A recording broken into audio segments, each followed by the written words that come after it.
Welcome back to the Always Thinking Mindset channel, where we give you positive vibes and simple rules to achieve your goals. Now, in today's video, we're going to speak on what is the best strategy for house hacking, especially for beginners. Now, before we begin the video, I would like for you to give it a thumbs up. It does help the algorithm. And if you like this channel, you already know what to do. So let's go ahead and get started. So the main question we speak on today is, what is house hacking, right? Sounds like a complicated term, maybe something dealing with computers. Well, it's not. So at the same time, it has to do with a real estate strategy. The way it works is actually someone buying property, living in one quarters, and renting out the other. It's as simple as that. Usually, this is done in a duplex or a triplex, quadplex, whatever plex you need to live in one area and rent out the others. Now, the strategy for this is beautiful because you stay on one side of the property while the other tenant lives in the property and pays you rent. Now, if you get multiple people, let's use, for example, a triplex, that's two tenants paying you rent. So sometimes you can even develop the strategy of these two tenants paying your rent. So you're living on the property free. Who doesn't like the word free? Not only that, you own the asset or you're owning the asset by paying the rent to the mortgage. And at the same time, everybody lives happily ever after. Now, who are these folks that can do this? If you're single and if you're a beginner, this is the best strategy in real estate to get into property, owning real estate, experimenting, just being good at managing property because this gives you so much freedom in the end. You can also do it if you have a family. There's some people that do house hacking at least once a year just to own the property, and they also have family. But it is a great way to actually gather and create this wealth project for future you, and at the same time it's easy to manage because you're living on the property as well.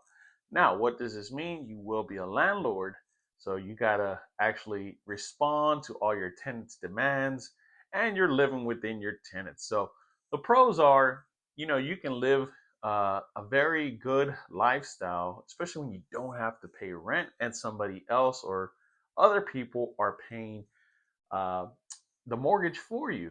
Now, like I said, this can be done with a duplex, triplex, quadplex, usually four people.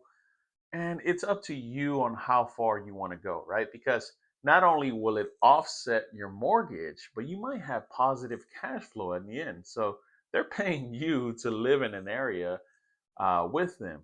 The downfall, like I said, you see your tenants every day. So when something inconveniently happens, guess who they're going to be knocking on the door? Even with that, it's still a great idea and the best strategy in real estate, which is house hacking, right? House hacking is a concept developed by, they were saying Brandon Turner, they're using all these names, but in the end, it is a great strategy. Not only for your real estate portfolio, but just investments in the end. So, how do we finance it? Which leads me to my next rule of financing it. The best strategy to finance a house hacking strategy would be your typical FHA loan, which is the Federal Housing Authority. It's government backed loan, usually for about 30 year term.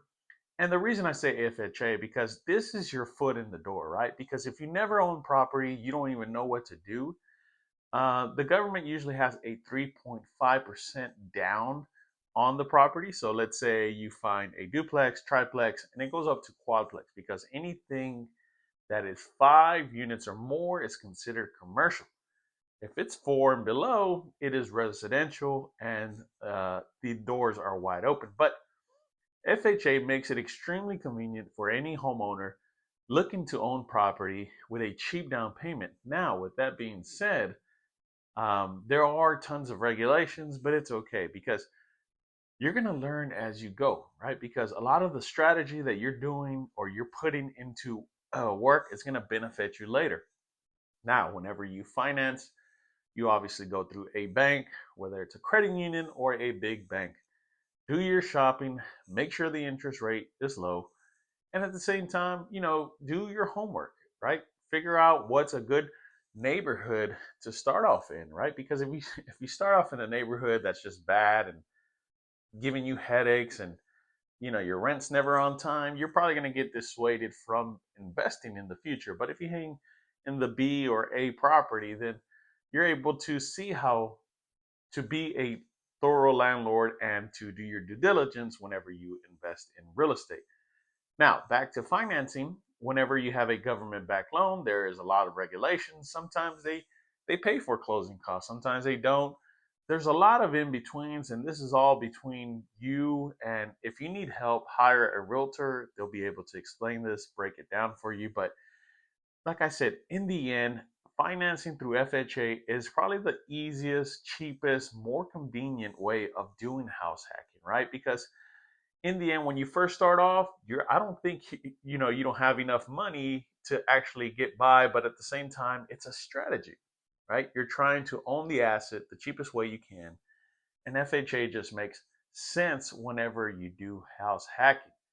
Now, which leads me to my last rule of once you find the property, once you finance how you're going to do house hacking, and let's say, example, you own a triplex and you're living in one. You got 2 units. They're paying your rent, and you're free. Now what, right? Well, it's managing the property in itself.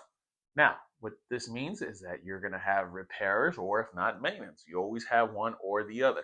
You might have both at the same time. But you, as a real estate investor, just starting off, especially for beginners, you're going to get the taste of what it's like to be a landlord, because they're going to come up to you and they're going to say, hey, the roof's leaking, or this pipe's not working, or I need you to cut the grass and stuff like that, because you do have demanding tenants. And it's okay though, because they're living on your property, but they're paying your mortgage for you. So you got to see it as a service. Now you will always have good tenants and bad tenants. Now it's up to you to see what kind of tenant you let in the door. I've had nightmare tenants, I've had good tenants, and at the same time, it's just part of the learning experience, especially if you're a beginner. House hacking is the most traditional way any real estate investor will tell you how to get started, right? That is the easiest, fastest, clearest way of getting into real estate in the door, and at the cheapest value. Now, once you conquer that, right, you have to manage the property. Usually it's just one. If you want, you don't have to live on the property. I would wait 12 months. But at the same time, now you understand how it works. You can actually stick a third tenant and collect more rent, right? And I think real estate is a beautiful thing where it comes to, depreciation, you have tax benefits, you have appreciation, the property always going up. And if you don't like, landlording, or if you don't want to look at it, or you want to do a short-term deal, you can always resell it. Someone's always looking to buy new property, especially if it's a positive cash flowing property. But with that being said, that ends today's video. I hope you got value of this video. It kind of steers you the right way, especially for a beginner. I've had a lot of people come up to me and say, how do I get started in this real estate game? And the first thing I tell them is, do you have kids? Do you have a family? How much do you make? Because that kind of tells me of where they're at. And just, you can go into real estate with no experience, just like how I did. I just bought a home and started working on it. Next thing I'm owning other houses and understand maintenance and repairs, and it just takes time. But you got to get started. You got to get your foot in the door. And house hacking is the best strategy to get into real estate. Well, like I said, if you love the channel, you already know what to do. And until next time, we'll speak soon.